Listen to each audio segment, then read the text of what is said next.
అంటే అధికారంలో ఉన్నప్పుడు అధికారాన్ని జగన్ పేరుతో మీరందరూ ఆస్వాదించారు. ఆస్వాదించి ఇవాళ రోజున కష్టంలో ఉన్నప్పుడు వదిలేస్తున్నారు. దెన్ అప్పుడు జగన్ అన్నది కరెక్టే అవుతుందిగా, జగన్ అనుకున్నది కరెక్టే అవుతుందిగా. అదే సందర్భంలో ఆయన రూట్లో చూస్తే ఒకప్పుడు ఆయన చెప్పినట్టు జగన్ నడిచేవాడు వ్యాపారాలు వ్యవహారాలు. ఆ తర్వాత కష్టం వచ్చినప్పుడు పార్టీ నడిపించేటప్పుడు కూడా ఆయన సలహాలు తీసుకునేవాడు.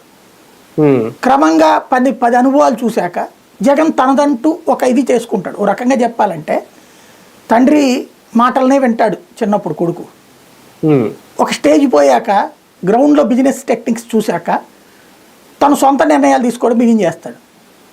తండ్రికి అసంతృప్తి వస్తుంది, నా సలహాలు తీసుకోవట్లేదు మనోడు పెద్దోడు అయిపోయాను అనుకుంటున్నాడని. అట్లాంటి ఫీలింగ్ ఇక్కడ అనిపించింది నాకైతే. ఇంకా భవిష్యత్తులో విజయసాయి రెడ్డి గారి కోటరికి సంబంధించిన ఇంకా రహస్యాలైనా బయటపెట్టే అవకాశం ఉందా నిన్న ఆయన మాటలు చూస్తే? నాకు తెలిసి ఇప్పుడు రాబోయే వారం 10 రోజుల్లో ఈనాడు జ్యోతితో పాటుగా అర్ధజన్ మీడియా గట్టిగా ట్రై చేస్తాయి విజయసాయి రెడ్డి కోసం. న్యూట్రల్ ముసుగులో ఉన్నటువంటి ఒక సెక్షన్ ఉన్నారు యాంటీ జగన్, వాళ్ళు ట్రై చేస్తారు. వీళ్ళల్లో ఎవరో ఒకళ్ళు హోంవర్క్ చేసుకుని రెడీలో ఉండుంటారు. అందులో ఇప్పుడు ఈ ముక్క లాంటిదే ఉంది, ఫర్ ఎగ్జాంపుల్ మద్యం కానీ లేకపోతే దాన్ని ఏమంటారు